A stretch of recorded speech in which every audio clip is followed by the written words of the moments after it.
Fala aí, meus queridos! Professor Adilson aqui para mais uma aula de geografia. Vamos estar dando continuidade aos nossos estudos, galera. Vamos dar continuidade aos nossos estudos de geografia hoje. E tema da nossa aula de hoje, vamos estar falando um pouquinho sobre os transportes, galera. Primeira coisa que a gente tem que entender é o seguinte: o setor de transportes faz parte do terceiro setor da economia. Por quê? Porque o setor de transportes é a prestação de serviços, é a entrega. Você pega uma mercadoria e entrega para o consumidor, entrega para o dono. Beleza? Vamos entender isso daí. Estamos entendendo aí? Relacionando os setores da economia, primário, secundário e terciário. E tem uma coisa extremamente relevante no setor de transporte, na atividade dos transportes, porque ela interliga todos os setores da economia. Vou explicar rapidinho. Pensa no seguinte: o cara tem uma fazenda de soja lá no interior do centro-oeste do Brasil. Ele precisa tirar a soja dele da fazenda e entregar para o comprador lá na Europa. Como é que ele faz isso? Ele precisa acionar o setor de transportes. E é essa dinâmica dos transportes que a gente vai estar tentando entender minimamente como que ela funciona hoje. E vamos começar primeiro entendendo o que é o setor dos transportes, para depois a gente puxar aí para o Brasil, né? Que a gente falei com vocês, nossos estudos são sempre direcionados à dinâmica aí, ao espaço geográfico brasileiro. Primeira coisa, né, já expliquei o que é o setor de transporte, e a gente tem que entender que existem três modalidades de transporte. Sendo que antes de falar das três modalidades, tem que entender o seguinte: quando a geografia trata aí dos setores de transporte relacionados a mercadoria e setores da economia, a gente não está falando do transporte de massa. Não estamos falando do transporte de passageiros especificamente. Estamos falando do transporte de mercadorias e de matérias-primas, ou, como a gente costuma dizer também na geografia, os commodities. Beleza? Que são as matérias-primas utilizadas para a produção e confecção de outros produtos. Por que a gente tem que entender a importância do setor de transporte? Porque o setor de transporte está diretamente relacionado ao desenvolvimento do capitalismo, que é, né, a globalização dos dias atuais. Você, para estar inserido dentro do processo de globalização mundial, você precisa que o seu país tenha um setor de transporte, comunicação, geração de energia bem desenvolvido, para que você seja competitivo no mercado internacional. Como que funciona isso no Brasil, galera? Vamos entender o seguinte: transporte, existem três modalidades. O transporte aéreo, que é feito por aeronaves, né? Aviões de carga, aviões de transportes de mercadorias. Só que o setor aéreo ele tem uma desvantagem, porque ele é uma forma muito cara de se transportar mercadoria.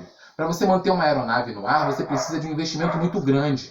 Então, o setor de transporte de mercadorias aéreo ainda ele é uma grande desvantagem em comparação com outras modalidades de transporte. Beleza? O transporte aéreo ele ainda é uma modalidade muito cara. É usual, é rápida, porém é cara. E dependendo da mercadoria, não vale o investimento. Não vale a pena você transportar grãos, não vale a pena você transportar ferro, porque são matérias-primas muito pesadas e muito caras, que fazem com que o preço do custo de transporte seja muito alto. No transporte, na modalidade aérea especificamente. Uma coisa que a gente tem que entender é o seguinte: a modalidade de transporte aplicada à mercadoria vai depender da mercadoria. É óbvio, né? Entende o seguinte: se você precisa transportar uma mercadoria que é extremamente cara, você precisa de um modelo, de uma matriz de transporte que seja usual, que seja de fácil acesso. Não adianta você transportar uma mercadoria extremamente cara usando um meio de transporte extremamente caro. Isso só vai fazer com que o produto final chegue ao consumidor com um preço muito elevado e não competitivo. Você precisa de um preço competitivo no seu produto. E como é que você faz o preço do seu produto ser competitivo? Você diminui os custos de produção, transporte, mão de obra. Custo de transporte especificamente, né, que estamos falando de transporte aqui na nossa aula. Você precisa de um transporte que seja eficaz e barato e rápido, né? E como é que a gente consegue ter tudo isso num meio de transporte só? Isso depende das características do país que a gente está falando. Brasil, quinto maior território do mundo, país de proporções continentais, precisa de uma matriz de transporte que seja diversificada. Sabe o que é matriz de transporte? Matriz de transporte são todas as formas de transporte de mercadoria que existem dentro do território daquele país. Aéreo, terrestre, aquático, né? Transporte aquaviário. Vamos lá. Falamos do transporte aéreo. Falar sobre o transporte terrestre. Caminhões, basicamente. São as principais formas de transporte terrestre, mas não só eles. Temos também os trens, as motos, os pequenos automóveis, que são veículos que são utilizados para transporte de mercadorias e cargas. Brasil, país de proporções continentais, tem uma problemática específica do Brasil que mais da metade, mais de 50% das mercadorias, dos commodities que transitam no território nacional hoje, que saem do produtor e vão ao consumidor, eles utilizam o transporte rodoviário. São as rodovias, que são as estradas, que é o transporte implementado por caminhões.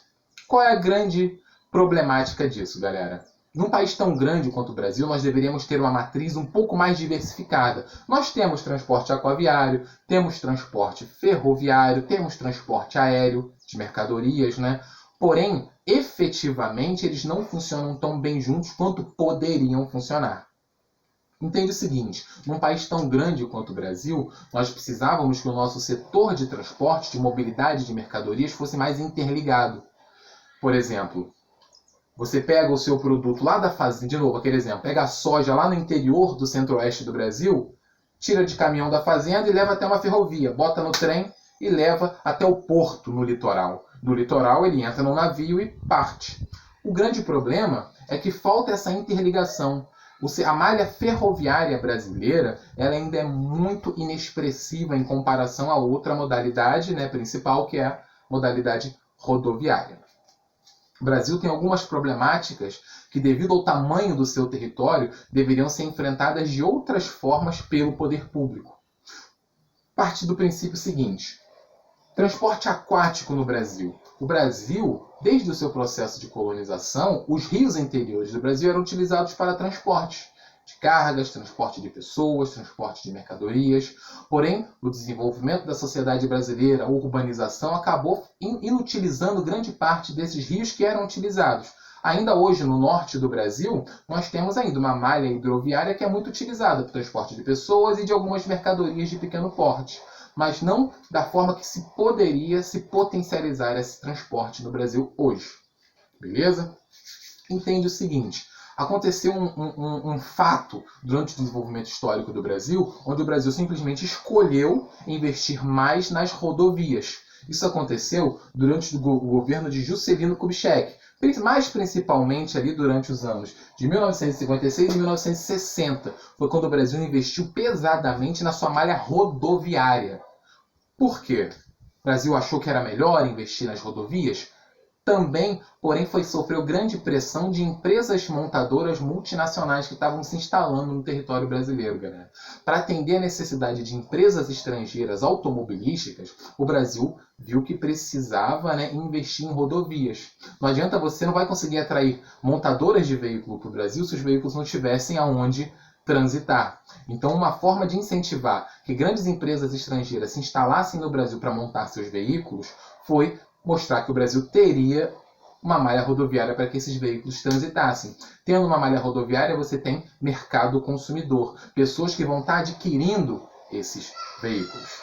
O Brasil, durante alguns séculos atrás, durante o grande desenvolvimento da cafeicultura no Brasil, investiu no processo de transporte ferroviário, que é aquele implementado pelos trens. Você tem um trem que pegava em determinado ponto a mercadoria e trazia para o litoral, onde a mercadoria era colocada no porto e do porto subia ao navio e ia lá para a Europa, para os Estados Unidos. O que acontece? Por volta do ano de 1990, os grandes investimentos ferroviários foram drasticamente diminuídos no Brasil. O Brasil deixou de fazer grandes investimentos nas ferrovias e voltou seus recursos para as rodovias, o que depois gerou aí a privatização das principais rodovias, uma outra problemática aí para a população. Ou seja, o Brasil poderia ter investido muito bem na sua malha ferroviária, porque é um transporte rápido, barato e seguro. A malha rodoviária, o trem, é abastecido de mercadoria e vai direto para o ponto de encontro, para o ponto de desembarque daquela mercadoria, para a sua estação ferroviária. Vocês estão entendendo o que eu quero dizer? são poucos acidentes, o trem, tecnicamente, ele não para, ele utiliza uma matriz energética que é mais barata para poder se deslocar. Existem alguns lugares mais desenvolvidos do mundo onde o trem é elétrico, onde o trem funciona por força magnética, ou seja, um custo de produção, de transporte muito mais barato. O que acontece é que o Brasil não fez os investimentos nessa área, mesmo sendo um país com mais de 8 milhões de quilômetros quadrados, um país de proporções continentais. Beleza, galera? Falamos um pouquinho aí sobre o desenvolvimento dos transportes. Não se esqueçam, quando a gente fala de transportes de carga em geografia, a gente está falando aí de algo que vem a atender às necessidades do capitalismo. Você investe no setor de transporte porque você precisa fazer os capitais transitarem. E os capitais, nesse caso, são as mercadorias. Você precisa tirar a mercadoria de um lugar e entregar essa mercadoria em outro rápido, barato e com o menor número de acidentes possível. Você precisa que isso seja efetivo, você precisa que isso tenha qualidade. Ou seja, investir em setor de transportes é atender a necessidade do capitalismo, atender a necessidade do capitalismo é gerar recursos para a sociedade. Por isso é necessário que os países tenham uma matriz de transporte mais diversificada, coisa que o Brasil não conseguiu fazer até hoje. Investir em outras modalidades para o transporte de grandes quantidades de carga. Grãos, animais, veículos. O Brasil precisa transportar essas mercadorias, normalmente, para o litoral, para os portos. Para quê? Para ser levado para o mercado internacional. Você tira da fazenda no interior, leva para o porto, e no porto você encontra aí o caminho de outros países. Beleza? Porque majoritariamente, grande parte das nossas cargas saem do território brasileiro de navios. Vamos falar sobre transporte aquaviário na nossa próxima aula. Espero que tenha ficado claro para vocês, espero que vocês tenham entendido o que eu quis dizer aqui e um forte abraço para todos vocês. Mas antes de terminar a nossa aula, eu quero fazer o esquema. Então, eu estou reparando que tem pouca gente assistindo a minha aula. Então, vocês vão fazer o seguinte, eu quero que vocês venham aqui no comentário, além de colocar o nome de vocês, vocês vão estar escrevendo o seguinte: Geografia é a melhor matéria da escola. Quero ver quem é que realmente está assistindo a minha aula. Um forte abraço para vocês e não deem spoiler disso. Um abraço, galera.